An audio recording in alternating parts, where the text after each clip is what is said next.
Lisa Martinez walked through the busy halls of Nexus Station. The space station was home to thousands of different alien species, all working together in what everyone called the Galactic Community.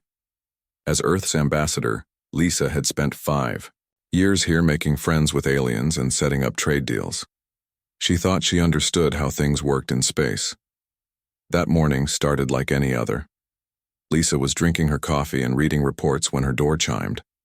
She looked up to see Commander Jake Sullivan from the Terran Survey Corps standing in her doorway. Jake looked worried, which was unusual for him. "Lisa, we need to talk," Jake said as he stepped into her office. "Something strange is happening, and we can't figure it out." Lisa set down her coffee cup. "What kind of strange?" Jake pulled out a datapad and showed her a star map. "We've been buying navigation charts from different alien traders for months. Every single map we get has the same problem." He pointed to a section of the map that should have shown human space. Instead, there was just empty black with red text that said "Restricted Zone, Navigation Prohibited." Lisa frowned. "Maybe they just don't have good data on our area." "That's what we thought at first," Jake said. "But it's not just 1 or 2 maps. It's every map from every species we've talked to. The Zephyrians, the Karathi, the Vorthans, even the Dominion maps. They all show human space as off-limits." Lisa studied the map more carefully. Human space looked like a hole cut out of the galaxy. Around the edges she could see detailed information about other species' territories, trade routes, and colony worlds. But where Earth and the human colonies should be, there was nothing. "Have you asked any of the alien traders about this?" Lisa asked. Jake nodded. "That's the really weird part. Every time we bring it up, they get nervous and change the subject. Yesterday I asked a Karathi merchant about it, and he actually ran away from me." Lisa thought about this. In 5 years, on Nexus Station, she had never seen aliens act scared of humans. Confused sometimes, curious often, but never scared. "Let me talk to Ambassador Zektar," Lisa said. Zektar was the Zephyrian trade representative, and she had worked with him on dozens of deals. If anyone would give her a straight answer, it would be him. An hour later, Lisa sat across from Zektar in his office. The Zephyrian was tall and thin, with blue scales that usually shimmered when he was happy. Today his scales looked dull. "Zektar, I wanted to ask you about the navigation maps your people sell," Lisa began.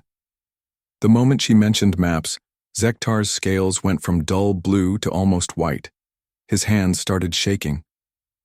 "What about the maps?" he asked, his voice barely above a whisper. "Well, they show human space as restricted. We were wondering why." Zektar stood up so fast his chair fell over. "I cannot discuss this topic," he said, his voice high and tight. "Our business together is finished. All of it. The trade agreements, the cultural exchange programs, everything." Lisa stared at him in shock.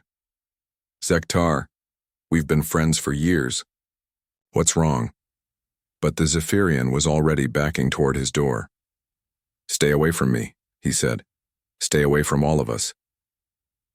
Then he was gone, leaving Lisa alone in his office. Walking back to her own office, Lisa noticed something she had never seen before. Aliens in the hallways were avoiding her. When they saw her coming, they would cross to the other side of the corridor or duck into side passages. A group of Karathi merchants she had known for months saw her and immediately went into a shop, closing the door behind them. Back in her office, Lisa called Dr. Emma Foster. Emma was a xenobiologist who studied alien cultures. If anyone could explain what was happening, it would be her. "Emma, have you noticed anything strange about how the aliens are acting lately?" Lisa asked when Emma arrived. Emma sat down and pulled out her own datapad. "Actually, yes, I've been keeping notes. Over the past few weeks, I've seen some very unusual behavior patterns." She showed Lisa her notes. "The Dominion representatives, who usually act like they own the galaxy, have been very quiet around humans. The Vorthans, who are famous for being brave warriors, seem nervous when we're in the same room. And yesterday, I saw a Karathi female actually cross herself when she saw me like I was some kind of bad luck." "Cross herself?" Lisa asked. "It's a religious gesture they make to ward off evil. Emma explained. "I've never seen them do it around humans before." Lisa told Emma about her meeting with Zekatar and what Jake had discovered about the maps. Emma listened carefully, then shook her head. "This doesn't make sense. We've had good relationships with all these species for decades. Why would they suddenly be afraid of us?" That afternoon, Captain Ryan Adams contacted Lisa from his patrol ship near the edge of human space. Ryan was in charge of monitoring the border between human territory and the rest of the galaxy. "Ambassador Martinez, I'm seeing something very strange out here," Ryan said over the video link. "I've been watching alien ships pass by our border for weeks, and they all do the same thing." "What do they do?" Lisa asked. "They approach the border, then they just stop. They don't try to scan our space or even look in our direction. It's like they already know what's in there and don't want to see it again." Ryan sent her his sensor logs. Lisa watched as ship after ship approached human space, then turned away without conducting any kind of scan or survey. "Captain, this is very important," Lisa said. "Have you noticed any increase in the size of the restricted zone? Are aliens staying further away than they used to?" Ryan was quiet for a moment, checking his records. "Now that you mention it, yes. 6 months ago, alien ships would come right up to our border. Now they stay at least 10 light years away, and the gap seems to be getting bigger." That evening, Lisa called a meeting with all the human staff on Nexus Station. There were only 12 humans working there, but they represented Earth's entire diplomatic presence in this part of the galaxy. "I want everyone to think carefully," Lisa said to the group. "Have any of you noticed changes in how aliens treat you? Anything at all, no matter how small?" The stories that came out were all similar. Aliens who had been friendly were now distant. Business deals were being canceled. Social invitations had stopped coming. Even the alien children who used to be curious about humans now hid behind their parents when they saw people from Earth. "It's like they're afraid of us," said Mike Torres, who worked in the trade office. "But afraid of what? We're one of the smallest powers in the galaxy. We don't have the biggest ships or the most advanced weapons. What could we possibly do that scares them?" Lisa didn't have an answer, but as she looked around the table at her colleagues, she realized that the aliens might be right to be afraid. Not because humans were dangerous now, but because there was something about human space that even humans didn't understand. The restricted zone on the alien maps wasn't just empty space. It was a warning. The question was, a warning about what? That night, Lisa lay in her bed staring at the ceiling. Outside her window, the lights of Nexus Station twinkled like stars. But for the first time since arriving here, she felt alone. The galactic community that had welcomed humanity with open arms was pulling away, and nobody would tell her why. Whatever the aliens knew about human space, it was something that scared them more than war, more than death, more than anything else in the galaxy. And somehow Lisa knew that finding out the truth was going to change everything. Nina Clark sat in a small room deep inside Nexus Station, surrounded by screens and listening equipment. As Earth's intelligence officer, her job was to keep track of what different alien species were saying to each other. Most of the time, it was boring stuff about trade routes and weather reports. But lately, she had been hearing strange things. The messages were always broken up and hard to understand. Different alien languages mixed together and many words didn't translate properly. But some phrases kept coming up again and again across all the different species. Nina wrote them down on a piece of paper. The quiet ones, sleepers, and something that made her skin crawl every time she heard it. What they did to the Harbingers. Nina had never heard of the Harbingers before. She searched through every database Earth had about alien species, but found nothing. It was like this race had never existed, or someone had erased all records of them. She was still thinking about this when her communicator buzzed. It was Lisa Martinez calling from her office. "Nina, I need you to listen to something," Lisa said. "Colonel Ben Harper is leading a diplomatic mission to the Vorthon homeworld. The conversations he's having are unusual." Nina switched her equipment to the long-range channel that connected to Colonel Harper's ship. The Vorthons were known throughout the galaxy as the bravest fighters anyone had ever seen. They never backed down from a fight, and they respected strength above everything else. But what Nina heard didn't sound like the proud warrior she expected. "Colonel Harper," came the voice of the Vorthon military leader. "We appreciate your visit, but we must speak plainly. Your presence here makes high people uncomfortable." "I don't understand," Harper replied. "We've come in peace to discuss trade agreements." There was a long pause before the Vorthon spoke again. His voice was quieter now, almost frightened. "You speak of peace, but we know what lies in the silence that spreads. We have seen how your territory grows larger each year, even though your government claims you build no new colonies." Nina frowned. That was impossible. Earth kept careful records of all human settlements. There had been no new colonies in over 50 years. "General Corton," Harper said, "I think there's been some misunderstanding. Human space hasn't grown at all. We have the same borders we've had for decades." "Your maps may say that," the Vorthon general replied, "but our long-range sensors tell a different story. The dead zone around your space gets bigger every year. More systems go quiet. More worlds stop answering our calls." Nina quickly pulled up a star chart on her computer. She compared current maps with ones from 10 years ago, then 20 years ago. At first, everything looked the same. But when she looked more carefully, she noticed something strange. There were star systems marked on the old maps that weren't on the new ones. Systems that should have been there, but somehow weren't anymore.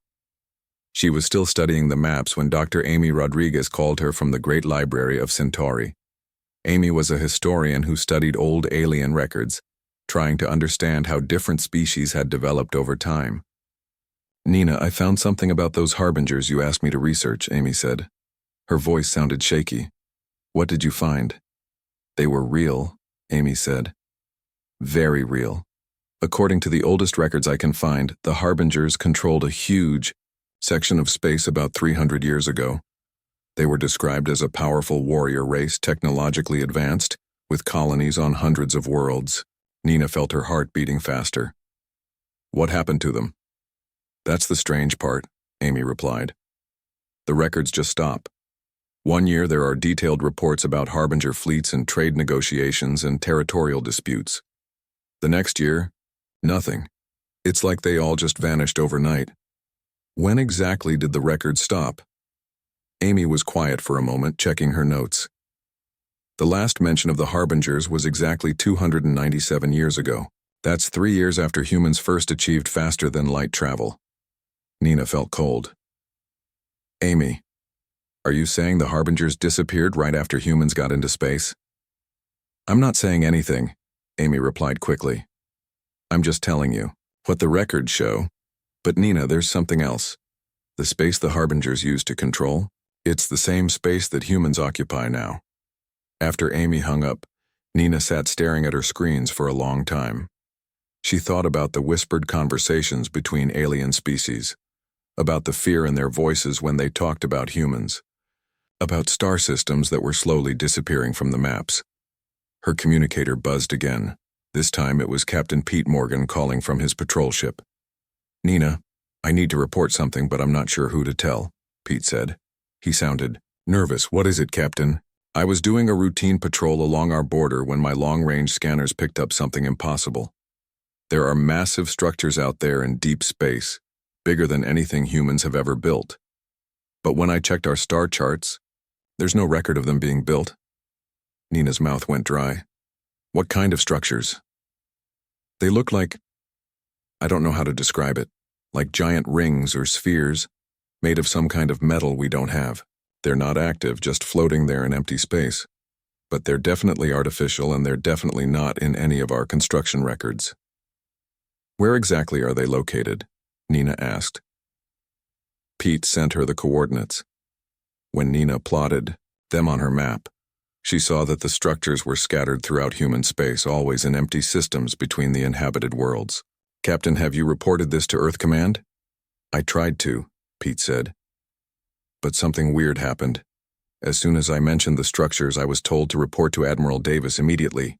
When I got there, he reassigned me to desk duty and ordered me never to talk about what I saw. Never talk about it. His exact words were, 'Some things are better left alone, Captain, for everyone's safety.'"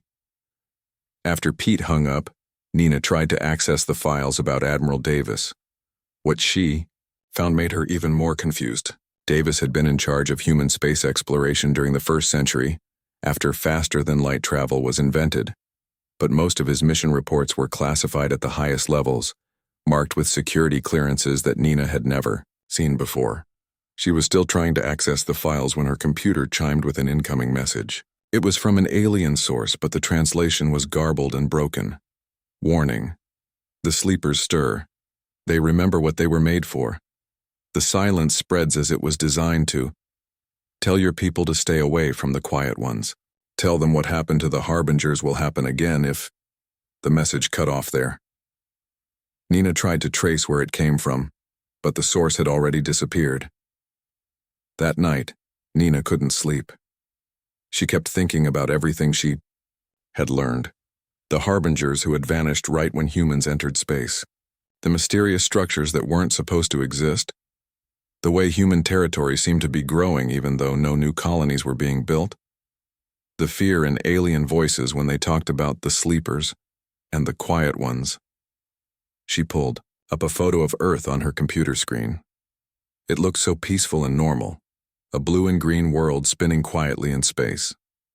But for the first time in her life, Nina wondered if the planet she called home was really what it seemed to be. In the morning, she decided to dig deeper. Whatever secret the aliens were keeping about human space, whatever had happened to the harbingers, whatever those structures in deep space were for, she was going to find out. But as she started her investigation, Nina couldn't shake the feeling that some secrets were kept hidden for good reasons, and that learning the truth about humanity might be more dangerous than living with the lie. Senator Kate Williams slammed her hand on the table in the meeting room at Earth Defense Headquarters. Around the table sat the most powerful military leaders on Earth, but none of them would look her in the eye. "I want answers," Kate said, her voice loud and angry. "Why are the first 100 years of human space exploration classified? Why can't anyone tell me who authorized the construction of those massive structures Captain Morgan found? And why does everyone act like they don't know what I'm talking about?" General Frank Murphy shifted in his chair. "Senator, some information is classified for national security reasons." "National security?" Kate laughed, but there was no humor in it. "General, we're talking about our entire species being afraid to go near human space. That seems like something the Senate should know about." "The files you're asking about are beyond your security clearance," said Admiral Carol Stone. Kate stared at her. "I'm the chair of the Senate Defense Committee. What could possibly be beyond my clearance?" Nobody answered her question. Kate left the meeting more frustrated than ever. She had been a senator for 15 years, and this was the first time military leaders had refused to answer her questions. It was like they were protecting some terrible secret. She decided to find someone who might be willing to talk. Her research led her to retired Admiral Tony Davis, one of the few people still alive who had served during humanity's first century in space. Tony lived in a small house outside Denver, far from the busy cities and spaceports. When Kate knocked on his door, Tony opened it and immediately looked scared. "Senator Williams," he said, his voice shaking. "I was wondering when someone would come asking questions." "May I come in, Admiral?" Tony looked around nervously, then stepped aside to let her in. His house was small and simple, but Kate noticed something strange. All the windows had thick metal shutters that could be closed quickly. There were several locks on every door. It was like Tony was hiding from something. "Admiral, I need to know about the early years of human space exploration," Kate said after they sat down. Tony's hands started shaking. He got up and poured himself a drink from a bottle on the counter. "Some things are better left buried, Senator." "The aliens are terrified of us," Kate said. "They won't trade with us, they won't talk to us, and they mark our space as forbidden on their maps. I need to know why." Tony drank his whiskey in one gulp, then poured another. "You really don't know, do you? None of you know what we had to become." "What do you mean?" Tony sat back down and stared at his hands. "When we first went into space, we found that sector wasn't empty. There was another species there. They called themselves the Harbingers. They were impressive. advanced technology, powerful military, colonies on dozens of worlds. Kate waited for him to continue. At first, we tried to make peace with them. We were just a small group of human explorers and colonists. They were a galactic power. But the Harbingers discovered something about us, something that made them very angry and very afraid. What did they discover? Tony's voice dropped to a whisper. They found out we weren't what we seemed to be, that we weren't supposed to be there by accident, that we had been placed there. Kate felt cold. What do you mean, placed there? The protocols activated, Tony said, his voice getting even quieter. We didn't even know we had protocols. One day we were regular human colonists and explorers. The next day we were something else entirely. Before Kate could ask what he meant, Tony stood up and walked to the window. He checked the locks on the shutters, then came back. We hunted them down, he said. All of them. Every harbinger on every world. It took us 50 years, but we found them all. And when we found them, we erased them. Erased them. Not just killed them, Tony said. Erased them. Like they had never existed at all. Their cities, their ships, their colonies, their history. Everything. We used technology that we didn't even know we had. Weapons that appeared from hidden caches throughout human space. Kate stared at him in horror. That's impossible. Humans don't have that kind of technology. Tony laughed, but it was a bitter sound. That's what we thought too. But the protocols knew better. The protocols had been waiting for the right moment to activate. Across the city, Dr. Lucy Bennett was working late in her laboratory at the Colorado Institute of Technology. Lucy studied quantum physics, trying to understand how faster-than-light travel really worked. Lately, she had been noticing strange readings from deep space sensors pointed at human territory. The readings made no sense. According to her instruments, space itself was different inside human borders. Reality seemed to follow slightly different rules there, as if the basic laws of physics had been adjusted somehow. Lucy ran the calculations again and again, but the results were always the same. Whatever had changed human space required technology that was thousands of years ahead of anything humans had ever built. She was still working when her computer chimed with a priority message from Nina Clark on Nexus Station. Lucy, I need you to look at something, Nina's message said. I'm sending you power consumption records from Luna Base going back to when it was first built. Look at the patterns and tell me what you see. Lucy opened the files and studied them carefully. Luna Base was humanity's first major space installation, built just 20 years after faster-than-light travel was invented. The power records showed normal consumption for most of the base's operations, life support, manufacturing, communications. But there was something else. Deep in the oldest sections of the base, something had been using enormous amounts of power for nearly 200 years. The consumption was massive, like running a small city, but there was no record of what was using all that energy. Lucy compared the dates with other records she had access to. The high power consumption had started 3 years after the first human colonies were established. It had continued for exactly 197 years, then stopped completely. She called Nina back. The power consumption patterns are very strange. Something in Luna Base was using huge amounts of energy for almost 2 centuries, then just stopped. But I can't find any record of what was down there. I think I know, Nina replied. I've been talking to other people, and some very disturbing information is coming to light. Kate Williams found a retired admiral who admitted that humans did something terrible to a species called the Harbingers, and there's more. Nina told Lucy about her conversation with Tony Davis and about the protocols he had mentioned. Lucy, I think those power records show something that was hidden in Luna Base. Something that was controlling human colonists and turning them into weapons when they were needed. Lucy felt sick. Are you saying that humans were programmed somehow? That we were made to be killers? I'm saying that might explain why the aliens are so afraid of us, Nina replied. The next day, Gary Thompson was doing routine maintenance in the deepest levels of Luna Base. Gary had worked on Luna for 15 years, and he thought he knew every corridor and room in the installation. But today he found a section he had never seen before. TR Corridor was behind a wall that looked like it hadn't been opened in centuries. Gary's sensors showed that there was something large behind the wall, something that wasn't on any of the base's blueprints. Using his cutting tools, Gary carefully opened a hole in the wall. Beyond it was a massive chamber, bigger than anything else on Luna Base.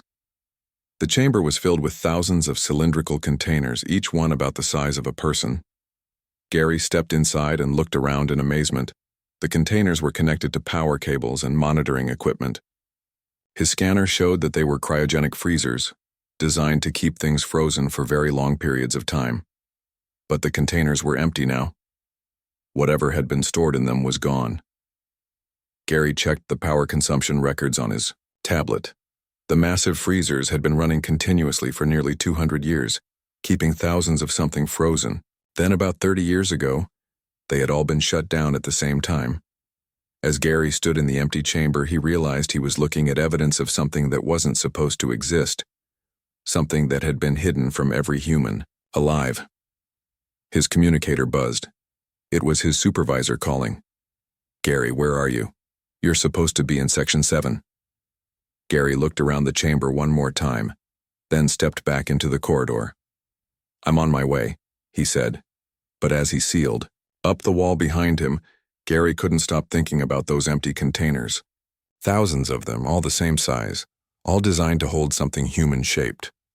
Whatever had been sleeping in those freezers for 2 centuries was now awake and loose in human space. And Gary had a terrible feeling that it was already too late to stop whatever was coming next. That night, as reports came in from across human space of strange sightings and impossible events, the pieces of a horrifying puzzle began to come together. Humanity wasn't just another species that had gotten lucky and found empty space to colonize. They were something else entirely, something that had been waiting in the dark for the right moment to reveal what they really were. President Helen Barnes sat in the Oval Office reading the most terrifying report she had ever seen. Around her, the highest-ranking officials in human government waited for her response. But Helen could barely speak. "Tell me this is some kind of mistake," she finally said, looking up at General Murphy. General Murphy shook his head. "Ma'am, we've confirmed it from multiple sources. Everything Admiral Davis told Senator Williams appears to be true. Humanity didn't evolve naturally on Earth." Helen set the report down with shaking hands. "According to this, we were planted here as sleeper agents by something called the Architects." "That's correct," said Dr. Patricia Gray, the head of the government's science division. "We've found genetic markers in human DNA that don't match anything else on Earth. These markers appear to be artificial modifications, designed to activate under specific conditions." "What kind of conditions?" Helen asked. Dr. Gray looked uncomfortable. "When another species discovers the truth about human origins and threatens to expose it to the galaxy." Helen felt sick. "The Harbingers found out what we really were?" "Yes, ma'am. And when they did, the sleeper programming activated automatically. Regular human colonists and explorers were transformed into something else, something designed for war." Helen stood up and walked to the window. Outside, Washington looked normal and peaceful. But now she knew that everything she had believed about her own species was a lie. "How many people know about this?" she asked. "Very few," General Murphy replied. "The knowledge has been kept secret for 3 centuries. Only the highest levels of government and military have been aware of humanity's true nature." "And the aliens? Do they all know?" "Most of them suspect," said Nina Clark, who had been called back from Nexus Station for this meeting. "They've been watching us for decades, waiting to see if we would activate again." Helen turned back to face the room. "Activate again? You mean this could happen again?" "Ma'am," Dr. Gray said quietly, "the programming is still there. In every human being. It's woven into our genetic code. Under the right circumstances, it could activate in any of us." Meanwhile, Captain Troy Mitchell was leading an investigation team to a dead world at the edge of human space. The planet had once been home to millions of Harbingers. Now it was completely empty, but not in the way that planets usually died. Troy and his team landed on the surface and began their survey. What they found was impossible to understand. "Captain," called out Specialist Karen Davis, "you need to see this." Troy walked over to where Karen was standing. She was pointing her scanner at what had once been a major city. But the city wasn't destroyed in any normal way. It was like it had been carefully disassembled piece by piece until nothing was left. "There's no rubble," Karen said. "No broken buildings, no debris. Nothing. It's like the city was just taken, apart at the molecular level." Troy looked around. The landscape was perfectly smooth, like someone had used a giant eraser to remove every trace of civilization. His scanner showed that even the bedrock had been altered, as if the attackers had wanted to make sure nothing could ever grow here again. "Captain," said another team member, "I'm not reading any background radiation, no chemical residue, no biological traces. Whatever weapon did this didn't just kill everything here, it erased it from existence." Troy felt cold. He had seen the aftermath of wars before, planets that had been bombed or invaded. But this was different. This was the work of something that wanted to make sure the Harbingers had never existed at all. His communicator buzzed. It was Commander Jane Scott calling from another dead world 50 light-years away. "Troy, are you seeing the same thing we are?" Jane asked. "Complete erasure of all life and civilization?" "That's exactly what we're seeing," Troy replied. "How many worlds have you surveyed?" 12 so far. They're all the same. Perfect, sterile emptiness where millions of beings used to live." Troy looked around the dead landscape again. "Jane, how many people would it take to do this to 12 worlds?" "That's what's bothering me," Jane replied. "We've checked the records. There were never more than a few 100,000 human colonists in this entire sector during the war against the Harbingers. But the Harbingers had colonies on over 200 worlds." Troy understood what she was saying. A few 100,000 normal humans couldn't have wiped out hundreds of millions of Harbingers across hundreds of worlds. Whatever the humans had become during the activation, they had been far more powerful than anyone realized. Back on Earth, Dr. Alex Turner was studying blood samples from volunteers throughout human space. Alex was a geneticist, and he had been asked to look for the artificial modifications that Dr. Gray had mentioned. What he found was terrifying. "The modifications aren't just in some humans," Alex reported to President Barnes over a secure video link. "They're in every single person I've tested. Every human being carries dormant genetic switches that can be activated remotely." "Remotely?" Helen asked. "You mean someone could activate these modifications from far away?" "That's exactly what I mean," Alex replied. "The genetic switches respond to specific quantum frequencies. Someone with the right technology could activate the sleeper, programming in every human alive at the same time." Helen felt like the room was spinning. "Dr. Turner, are you telling me that every person on Earth could be turned into a weapon?" "Not just turned into a weapon," Alex said. "The modifications are far more extensive than that. Based on what I'm seeing, activated humans would have enhanced strength, improved reflexes, increased intelligence, and access to knowledge and abilities they don't normally possess." "What kind of knowledge?" Alex looked at his notes. "Advanced weapons technology, space travel, combat tactics, and something else. Something that looks like it's designed to fight threats from outside our galaxy." Helen's blood ran cold. "Outside our galaxy?" "Ma'am, the genetic programming includes information about cosmic threats that haven't reached us yet. Whoever designed humans as sleeper agents was preparing for a war that hasn't started yet." That evening, strange reports began coming in from across human space. On Mars, construction workers were building things they didn't remember starting. On the outer colonies, farmers were abandoning their crops to work on mysterious metal structures. Throughout human territory, people were acting on knowledge they shouldn't have. Lisa Martinez called Helen from Nexus Station with the most disturbing news yet. "Madam President, the aliens are leaving," Lisa said. "All of them.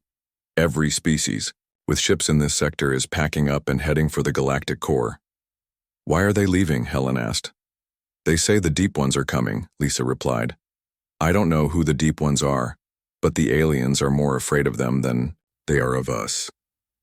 "That's impossible," Helen said. What could be more frightening than humans who can erase entire species from existence? I think we're about to find out, Lisa replied. Ma'am, the aliens aren't just running from the Deep Ones. They're running because they think the Deep Ones' arrival will cause humans to fully activate again. Helen hung up the phone and sat in silence for a long time. Outside her window, the lights of Washington twinkled peacefully. But she knew that peace was an illusion. Humanity wasn't just another species that had gotten lucky and found empty space to colonize. They were weapons designed and placed by an ancient civilization to fight a war that was finally approaching. And somewhere in the dark between galaxies, something vast and terrible was making its way toward them. The architects who had created humanity were long gone, but their sleeper agents were still here, still waiting, still programmed to defend the galaxy against threats that were older than recorded history. The question was whether humanity would be strong enough to win a war they had been designed to fight, or whether the approaching darkness would be too much even for the galaxy's hidden guardians. As reports continued to come in of humans across space building impossible structures and preparing for something they couldn't name, Helen realized that the real war was just beginning, and this time there would be nowhere to run. Lisa Martinez walked through the empty halls of Nexus Station, the great galactic meeting place that had once housed thousands of different alien species was now almost deserted. Only a few dozen aliens remained, and they all worked for something called the Containment Protocol. The aliens who stayed behind were different from the ones Lisa had known before. They moved carefully around humans, always keeping their distance. They spoke in quiet voices and watched every human movement with fearful attention. Ambassador Martinez, called a voice behind her. Lisa turned to see Commander Veltar, one of the few aliens still willing to talk to humans. Veltar belonged to a species called the Monitors, and his job was to watch human activity and report it to someone called the Deep Council. Commander Veltar, Lisa said. Any word on when normal diplomatic relations might resume? Veltar's 4 eyes blinked slowly. Ambassador, I do not think you understand what is happening. Normal relations will never resume. Your species has revealed its true nature, and now we must all live with the consequences. Lisa felt frustrated. We haven't done anything wrong. We're the same people we've always been. No, Veltar said sadly. You are not the same people. You are the architect's children, and the galaxy remembers what that means. Before Lisa could ask what he meant, alarms began ringing throughout the station. Emergency lights flashed, and automated voices announced that all personnel should report to their designated shelter areas. Lisa ran to the command center, where she found humans and aliens working together at control panels. On the main screen was an image that made her blood run cold. Ships were appearing at the edge of the galaxy. Not normal ships, but massive structures that looked like they were made of living darkness. They moved through space without engines, bending reality around them as they traveled. How many are there? Lisa asked. We've detected over 10,000 so far, replied Captain Pete Morgan, who had been reassigned to Nexus Station after his discovery of the hidden structures. And more are arriving every hour. The ships were enormous, each one the size of a small moon, but the most terrifying thing about them wasn't their size. It was the way space itself seemed to die around them. Stars went dark, planets turned to dust, and even empty space became somehow wrong. The Deep Ones have arrived, Veltar said in a whisper. After 3 million years, they have finally returned. Returned from where? Lisa asked. From the spaces between galaxies, Veltar replied. They are older than any civilization we know. They consume entire galaxies, turning everything they touch into emptiness and silence. Lisa stared at the screen. If they're so powerful, why haven't they conquered the galaxy already? Because the architects stopped them last time, Veltar said. The architects created guardian species and placed them throughout the galaxy. When the Deep Ones were finally driven back, the architects scattered their guardians on suitable worlds and programmed them to activate when the threat returned. Lisa felt cold understanding wash over her. Humans are one of those guardian species. The primary guardian species, Veltar corrected. The others were destroyed over the millennia. Only humanity remains, sleeping and waiting for this moment. Across human space, the activation was happening everywhere at once. On Earth, people who had never seen advanced technology were suddenly building weapons that could destroy planets. On Mars, children were speaking in languages that had been dead for millions of years. Throughout the colonies, humans were constructing massive defensive structures using knowledge they didn't remember learning. President Helen Barnes stood in a war room deep beneath the White House, watching reports come in from around the globe. The transformation was happening so quickly that her government could barely keep track of it. "Madam President," said General Chris Baker, "we're receiving a transmission from something in deep space. It's not coming from the deep ones. The signal appears to be directed specifically at Earth." "Put it through," Helen said. The main screen flickered, and suddenly Helen was looking at something that wasn't quite human. The being on the screen looked like a person, but there was something ancient and terrible in its eyes. "I am Architect Prime," the being said in a voice that seemed to come from inside Helen's head rather than through the speakers. "I am the last of my kind, and I have been waiting for this moment for 3 million years." Helen tried to speak but found her voice wouldn't work. "Your species was created for this purpose," Architect Prime continued. "You are the final weapon in a war that began before your galaxy was formed. The deep ones have returned, and now you must become what you were designed to be." The screen flickered again, and Helen found herself looking at star maps that showed the approaching invasion. The deep ones weren't just attacking one sector or system, they were attacking everything, everywhere, all at once. "How are we supposed to fight something that powerful?" Helen finally managed to ask. "You will remember," Architect Prime replied. "All of you will remember. The knowledge is in your genetic code waiting to be unlocked. You will build ships that can travel between dimensions. You will create weapons that can unmake reality itself. You will become the guardians you were always meant to be." The transmission ended, leaving Helen staring at a blank screen. Within hours, the first changes became visible from space. Earth's surface was being transformed as massive construction projects appeared overnight. The ocean floors were rising up to reveal hidden facilities that had been waiting beneath the water for millions of years. Ancient machines buried deep in the planet's crust were activating and beginning to produce technologies that defied understanding. Dr. Sarah Blake, a physicist who had been studying the quantum anomalies in human space, found herself suddenly understanding concepts that had never been discovered by human science. Her mind was filled with knowledge about forces and energies that existed between dimensions. "It's not just technology," she reported to President Barnes. "We're being changed at a fundamental level. Our brains are accessing information that was somehow encoded in our DNA. We're becoming something more than human."